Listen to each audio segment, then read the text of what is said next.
The restaurant fell silent the moment she stepped through the front door. Every eye turned toward the young woman who had arrived nearly 40 minutes late to a blind date, carrying a sleeping little girl in her arms, her blouse stained with milk, her hair windswept, and tears she had clearly tried to hide. The man waiting at the table slowly stood, convinced this awkward meeting was already over before it had truly begun. But within the next few hours, both of their lives would be changed forever in ways neither of them could have imagined. If you believe kindness, forgiveness, hope, and second chances still have the power to change lives, take a moment to like this video, leave a comment, share it with someone who needs encouragement today, and subscribe to our channel to become part of our growing family of heartfelt stories. Margaret Ellison had never imagined that a blind date would become one of the hardest moments of her life. At 31, she had spent the last 4 years rebuilding herself after losing her older sister, Claire, in a tragic car accident. Claire had left behind a 6-month-old daughter named Hazel, and while many relatives argued about responsibility, Margaret quietly stepped forward and became everything the little girl needed. She had never officially adopted Hazel because the legal process was still tangled in endless paperwork, but in every way that mattered, she was already her mother. Life had become a careful balance of daycare bills, hospital appointments, 2 part-time jobs, and sleepless mornings. Dating had disappeared from her life completely until one of her co-workers insisted she deserved another chance at happiness. After weeks of hesitation, Margaret finally agreed to meet someone. That someone was Graham Foster, a 35-year-old landscape architect whose friends described him as dependable, patient, and quietly thoughtful. After ending a long relationship years earlier, Graham had buried himself in work and stopped believing that lasting love was meant for him. His younger sister eventually arranged the blind date, convinced that 2 kind-hearted people simply needed the opportunity to meet. The meeting was scheduled for noon at a small cafe overlooking a city park. Graham arrived 15 minutes early, dressed neatly but without extravagance. He ordered water, smiled politely at the servers, and glanced toward the entrance every few minutes. At exactly 11:50, Margaret was driving across town when daycare called. Hazel had suddenly developed a high fever and refused to stop crying. Margaret turned the car around immediately, picked up the exhausted child, stopped by a walk-in clinic, waited for a doctor to confirm it was only a viral infection, bought medicine at the pharmacy, and realized she was already hopelessly late. She almost canceled. She even typed the message. But something stopped her. She had cancelled so many opportunities during the past 4 years that she no longer recognized the woman she used to be. For once, she wanted to show up, even if everything was imperfect. Hazel fell asleep in her arms during the drive. Margaret entered the cafe apologizing before she even reached the table. She expected annoyance. She expected judgment. She expected disappointment. Instead, Graham quietly stood and gently pulled out a chair. He noticed the sleeping child first. Then he noticed the exhaustion in Margaret's eyes. Then he noticed the tiny bottle of fever medicine sticking out of her bag. Suddenly, being 40 minutes late seemed completely unimportant. Margaret struggled to explain the situation, embarrassed beyond words. She admitted Hazel was not biologically her daughter but her late sister's child. She explained that every babysitter had cancelled over the past year because caring for a frequently sick toddler was difficult. She apologized repeatedly, convinced the date had already failed. Graham listened without interrupting. He wasn't searching for the perfect woman. He was simply meeting a real one. The waiter approached, assuming the date would end quickly. Instead, Graham quietly ordered soup for Margaret because she admitted she had skipped breakfast while rushing between appointments. For the first 20 minutes, Hazel slept peacefully while Margaret slowly relaxed for the first time in weeks. She laughed. Not loudly. Just enough to surprise herself. Then everything changed. Hazel suddenly woke up crying uncontrollably. Her fever had climbed again, and the frightened toddler clung desperately to Margaret's shoulder. Several nearby customers frowned. One elderly couple quietly asked to move tables. Margaret's face turned crimson with embarrassment. She immediately stood, preparing to leave. She apologized again, insisting Graham deserved a normal afternoon instead of this chaos. Before she could walk away, Graham surprised everyone. He gently gathered the untouched food into takeout containers, paid the bill without hesitation, and suggested they walk through the nearby park where Hazel might feel calmer in the fresh air. Margaret couldn't remember the last time someone adjusted their plans instead of expecting her to adjust everything. The afternoon sun filtered through enormous oak trees as they slowly walked along quiet paths. Hazel eventually stopped crying. She pointed excitedly at ducks swimming across a small pond. Graham knelt beside her, making funny faces that earned the child's first genuine smile of the day. Margaret watched silently. Most people saw inconvenience. He saw a frightened little girl. That difference touched something deep inside her heart. As they sat on a bench overlooking the water, Graham admitted something he had never shared on a first date. Years earlier, his younger brother had become seriously ill with leukemia.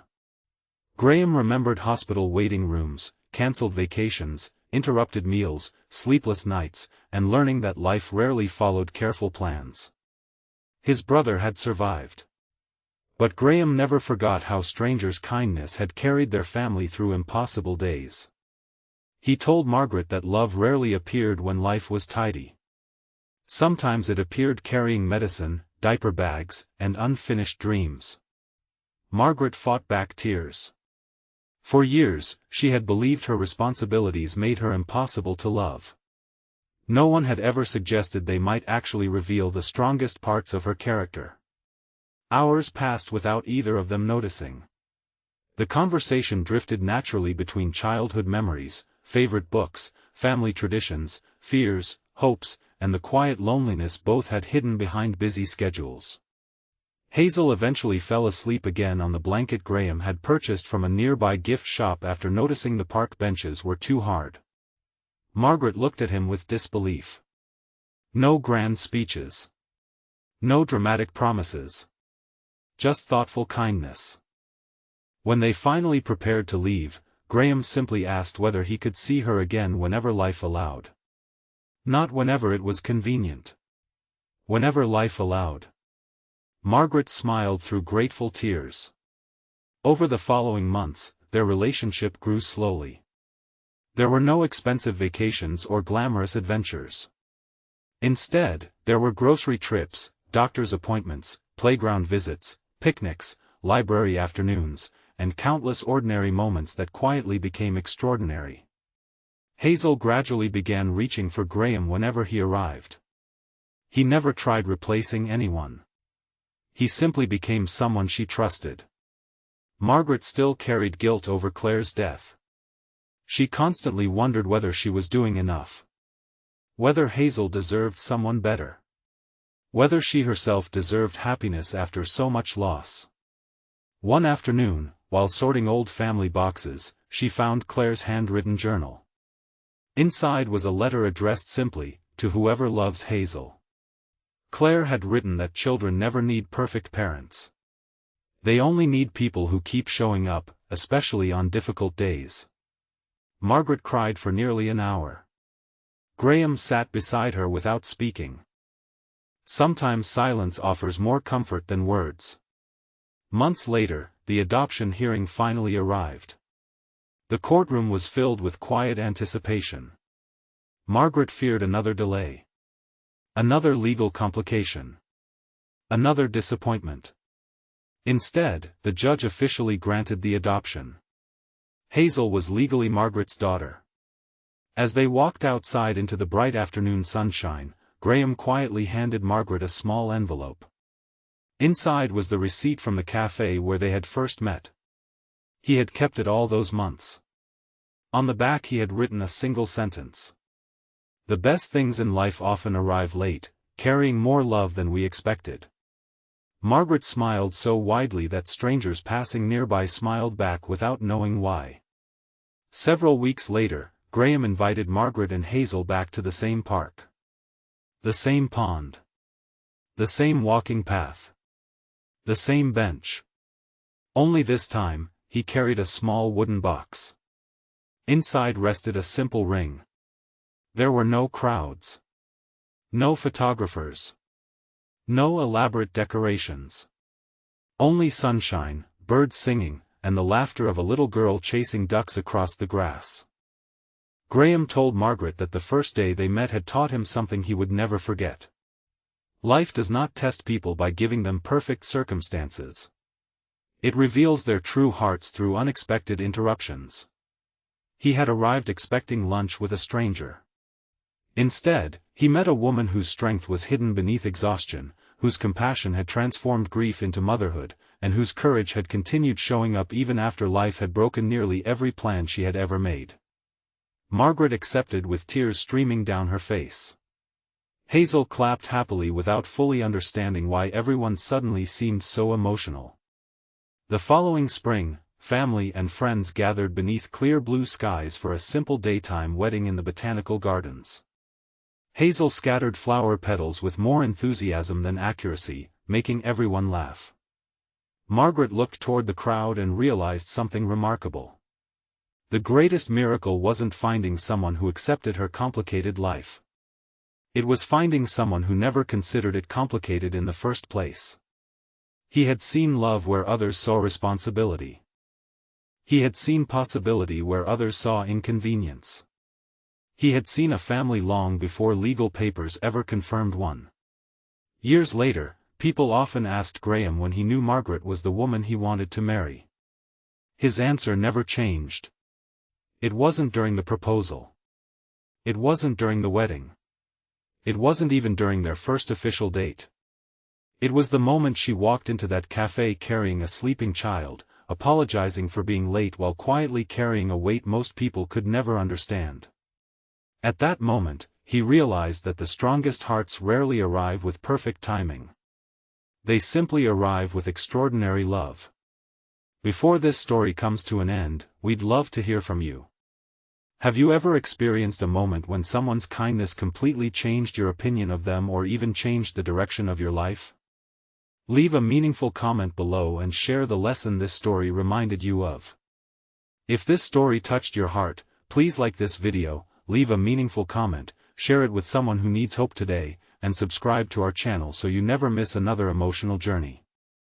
Sometimes the most beautiful love stories don't begin with perfect first impressions, flawless plans, or carefully written words.